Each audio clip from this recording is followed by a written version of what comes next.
สวัสดีค่ะทุกคนในคลิปนี้นะคะทุกคนก็กลับมาพบกับพลอยอีกครั้งหนึ่งแล้วนะคะในคลิปนี้นะคะพลอยก็จะมาคุยสบายๆชิลๆกับทุกคนนะคะเพราะว่าในคลิปนี้พลอยรู้สึกว่าพลอยจะมาแชร์อะไรหลายๆอย่างที่เป็นเรื่องทัศนคติในการทำงานแล้วก็กว่าจะมาเป็นพลอยในทุกวันนี้ให้กับทุกคนฟังนะคะคือพลอยว่าอันนี้มันเป็นคำถามที่ทุกคนจะต้องมีเกิดขึ้นไม่อย่างน้อยหนึ่งครั้งอะค่ะในชีวิตเนาะว่าฉันเก่งอะไรแล้วก็จะค้นหาตัวตนได้ยังไงว่าควรจะทำอาชีพอะไรหรือว่าทำธุรกิจอะไรนะคะเดี๋ยวพลอยจะย้อนเล่ากลับของตัวเองนะคะไปตั้งแต่ตอนที่พลอยแบบเด็กๆเลยนะคะว่าเพราะอะไรพลอยถึงมาเป็นพลอยในทุกวันนี้ได้นะคะอันนี้พลอยก็ต้องเล่าก่อนเลยว่าตัวพลอยเองเนี่ยตอนเด็กๆเป็นเด็กที่ค่อนข้างที่จะแอคทีฟมากนะคะคือพลอยก็จะทำอะไรหลายอย่างมากพลอยจะพยายามลองนู่นลองนี่ลองแบบว่าตอนที่เขาแบบประกวดร้องเพลงกันอย่างเงี้ยนะคะที่แบบว่าโรงเรียนเขาฮิตประกวดร้องเพลงกันนะคะพลอยก็ไปประกวดร้องเพลงกับเขาด้วยนะคะก็แบบแต่ว่าพลอยโชคดีที่คุณแม่พลอยก็ม่าก็สนับสนุนนะคะก็ส่งให้พลอยแบบไปเรียนร้องเพลงซึ่งจริงๆพลอยประกวดร้องเพลงชนะด้วยนะคะก็งงมากตั้งแต่ตอนเด็กๆนะคะแล้วก็ไปเรียนร้องเพลงก็เหมือนแบบเพิ่มพูนตัวเองขึ้นไปแต่ว่าตอนนั้นก็น่าจะทำได้อยู่ประมาณ 1-2 ปีนะคะแล้วพลอยก็ไม่อินแล้วนะคะแล้วหลังจากนั้นพลอยก็มีอยากเล่นสเก็ตนะคะพลอยก็ให้มานะคะช่วยซื้อรองเท้าสเก็ตมาให้แล้วพลอยก็ฝึกเล่นแล้วก็ล้มนะคะสรุปพลอยก็เลิกไปน่าจะเล่นอยู่ไม่กี่เดือนนะคะแล้วพลอยก็เลิกไปนะคะแล้วก็พลอยก็ไปเริ่มเล่นไอสเก็ตนะคะพลอยก็ชอบมากคือตอนนั้นก็ชอบมากก็เล่นอยู่เป็นแบบปี2 ปีเลยนะคะช่วงนั้นที่แบบไปเล่นแบบแทบแบบทุกอาทิตย์เลยนะคะพลอยก็เล่นแล้วพลอยก็เบื่อนะคะก็ไม่เล่นต่อนะคะทีเนี้ยพลอยจะบอกทุกคนว่าจริงๆแล้วเพราะว่าไม่ได้แปลว่าพลอยรู้เลยว่าพลอยชอบอะไรหรือว่าจะโตมาเป็นอะไรนะคะแค่ตั้งแต่เด็กพลอยลองของเยอะมากลองหลายสิ่งหลายอย่างมากๆเลยนะคะคือจะบอกว่าบ้านพลอยไม่ได้รวยนะคะคือต้องบอกก่อนเลยว่ามาจากแบบบ้านแบบธรรมดามากๆบางเดือนก็คือแบบว่าใช้เงินแบบชนเดือนอะไรแบบเนี้ยเลยจริงๆหรือบางเดือนม่าก็ต้องไปยืมคนอื่นมาให้มาเลี้ยงลูกๆนะคะคือพลอยมาจากครอบครัวที่เป็นแบบนั้นเลยนะคะแต่ว่าจะต้องบอกก่อนเลยว่าม่าพลอยคือเขาเป็นคนที่ให้ความสำคัญเรื่องการศึกษาเป็นอันดับหนึ่งเลยพลอยก็จะบอกว่าเรื่องครอบครัวตอนนี้ถ้าเกิดสมมุติว่าใครที่มาดูคลิปพลอยนะคะแล้วก็มีลูกนะคะหรือว่าตัวเองเป็นลูกอยู่นะคะก็จะได้ประโยชน์จากคลิปนี้มากคือถ้าเกิดว่าใครมีลูกอยู่อย่างเงี้ยแล้วเขาก็อยากจะทำอะไรเพราะอยากให้สนับสนุนไปก่อนแม้ว่าวันหนึ่งเขาจะเลิกตอนที่พลอยเลิกทุกอย่างมาไม่เคยว่าพลอยเลยนะคะแม้กระทั่งเงินที่แบบไปใช้แต่พลอยจะรู้ตัวไงว่าพลอยจะแบบรู้ว่าที่บ้านพลอยไม่ได้มีตังค์พลอยก็จะไปใช้ตังค์แบบว่าประหยัดมากๆในแต่ละอย่างเหมือนแบบรองเท้าสเก็ตอย่างเงี้ยพลอยก็ซื้อคู่แล้วแบบหลักร้อยอย่างเงี้ยเราไม่ได้ซื้อของแพงนะคะแล้วก็เหมือนแบบไปแบบทำกิจกรรมแต่ละอย่างอย่างเงี้ยเราก็พยายามโรงเรียนเขาสอนเล่นดนตรีอย่างเงี้ยค่ะพลอยก็ไปเล่นกับเขาด้วยเขาก็ให้เงินด้วยนะคะเพราะว่าเขาแบบเหมือนมีวงของเขาอะไรแบบเนี้ยพลอยก็ไปทำทุกอย่างเลยอันเนี้ยพลอยพูดตอนเนี้ยคือสมัยประถมนะคือสมัยประถมก็แบบนั้นเลยแล้วเราก็ทำแทบจะมีกิจกรรมทำตลอดเวลาเลยนะคะไม่เคยหยุดไม่เคยว่างเลยนะคะเหมือนเราก็เริ่มเชฟตัวเองมาเรื่อยๆว่าอ๋อเราชอบอันนี้เราไม่ชอบอันนี้นะคะก็เลยค่อยๆรู้มาตั้งแต่ตอนนั้นว่าแค่รู้ว่าชอบหรือไม่ชอบแค่นั้นเลยนะคะตอนช่วงที่จะเริ่มมามีอิทธิพลในการเปลี่ยนชีวิตอีกนิดนึงนะคะก็จะเป็นช่วงสมัยม.ต้นนะคะช่วงนั้นพลอยก็เรียนที่โรงเรียนสงวนหญิงที่สุพรรณบุรีนะคะแต่ว่าช่วงนั้นพลอยก็โชคดีนิดนึงคือพลอยเป็นเด็กที่ค่อนข้างเรียนได้นะคะพลอยก็ได้อยู่ที่ห้องคิงสังคมเพื่อนในห้องก็คือจะเป็นเด็กเรียนเด็กดีอะไรแบบนี้นะคะพลอยก็เลยได้ไปอยู่ในแบบกลุ่มที่เขาแบบเรียนหนังสือ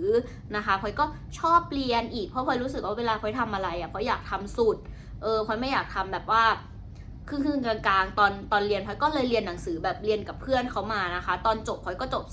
3.9คือพลอยไม่ได้วิชาเดียวอะได้ 3.5 วิชาเดียวนอกนั้นก็คือได้4หมดเลยนะคะก็เรียนกับเขาไปจนเรียนอย่างเดียวก็ไม่ใช่เรียนอย่างเดียวด้วยนะคะพลอยก็ไปครูอะค่ะเขาก็ให้พลอยไปแบบว่าไปแข่งภาษาไทยไปแข่งภาษาอังกฤษไปแข่งวิทยาศาสตร์เราก็ไปแข่งหมดเลยคือเรารู้สึกว่าอะไรก็ได้ที่เราสนใจแล้วก็เขาให้ไปจำกลอนนะคะเป็นเล่มๆอ่ะเพื่อที่จะไปแข่งต่อกลอนตอนนั้นพลอยก็ต้องจำเป็นเล่มๆแล้วก็ไม่รู้เหมือนกันว่าทำไปทำไมแต่เรารู้สึกว่าถ้าเขาให้หน้าที่มาแล้วเราก็ทำให้สุดพลอยก็ไปแล้วก็ได้รางวัลแบบระดับประเทศมาด้วยแต่ว่าเป็นรางวัลแบบชมเชยนะคะเป็นแบบรางวัลพระราชทานตอนนั้นนะคะก็รู้สึกว่าถ้าจะตั้งใจทำอ่ะก็ทำได้นะคะแล้วก็เหมือนดันสอบแบบว่าสอบแล้วก็ได้คะแนนวิทยาศาสตร์แบบว่าท็อปของชั้นเรียนนะคะ500 กว่าคนนะคะในรุ่นนะคะเขาก็เลยให้ไปแข่งวิทยาศาสตร์นะคะเป็นตัวแทนโรงเรียนก็ไปแข่งนะคะแล้วก็วิชาภาษาอังกฤษแบบเหมือน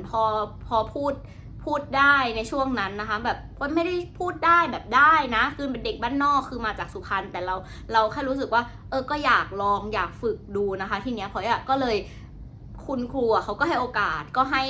ไปคุยกับฝรั่งนะคะตั้งแต่ตอนนั้นเพื่อที่จะฝึกให้เราไปแข่งสปีชพลอยก็เป็นตัวแทนโรงเรียนไปแข่งสปีชนะคะตอนนั้นเราก็เลยได้ทำกิจกรรมเยอะมากแต่ตอนนั้นมันจะเป็นช่วงกิจกรรมที่เป็นแบบอะคาเดมิกเนาะก็คือเรื่องการศึกษาพลอยก็รู้แล้วว่าตัวเองโอเคอันนี้ทำได้อันนี้ชอบอันนี้ไม่ชอบนะคะเราก็เริ่มแบบทำไปเรื่อยๆตอนประถมเห็นไหมคะมันจะเป็นกิจกรรมแบบแอคทิวิตี้เป็นกิจกรรมต่างๆเลยแล้วก็เริ่มมาช่วงม.ต้นอย่างเงี้ยพลอยก็เริ่มมาทำเรื่องการศึกษา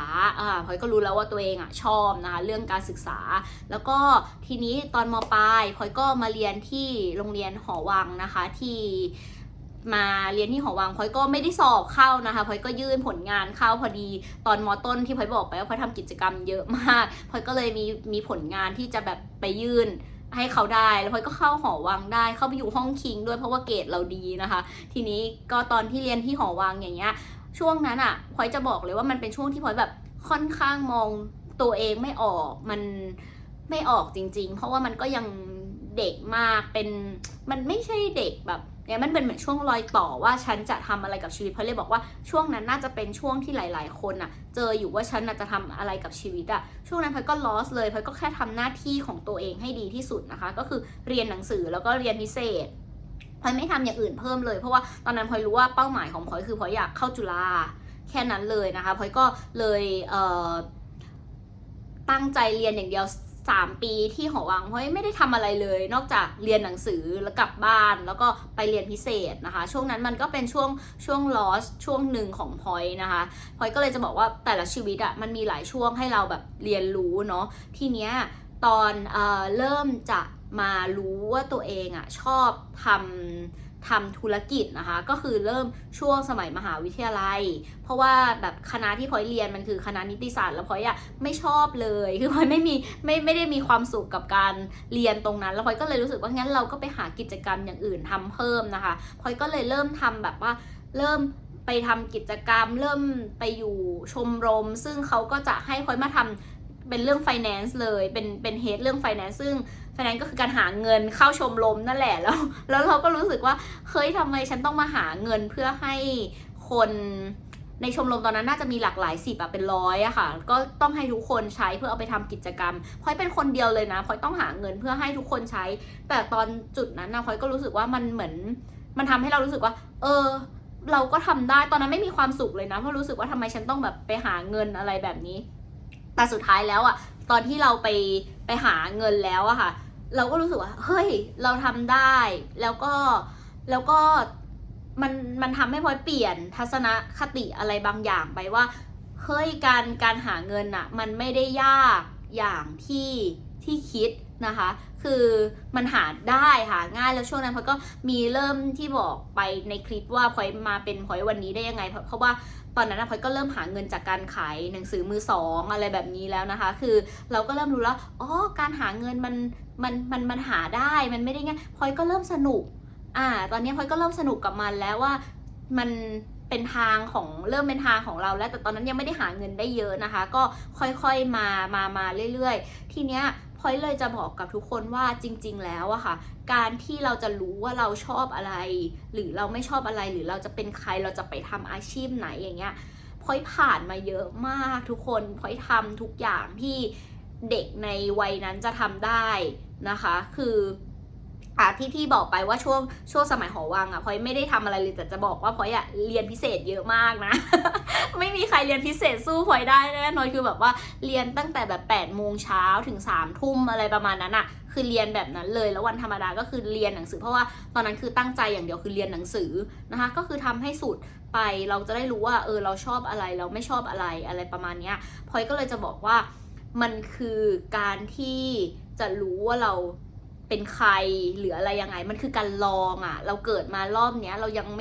ไม่เคยรู้มาก่อนด้วยซ้ำว่าเราจะทำอะไรได้หรือทำอะไรไม่ได้การที่เราจะรู้ก็คือลองนะคะลองเลยลองไปเลยพังหรือว่าหยุดหรือไม่ชอบก็ไม่เป็นไรมันเป็นเรื่องปกติมากๆการที่เราทำ100 อย่างล้านอย่างแล้วแบบเจอแค่แบบ1 อย่างที่มันใช่กับชีวิต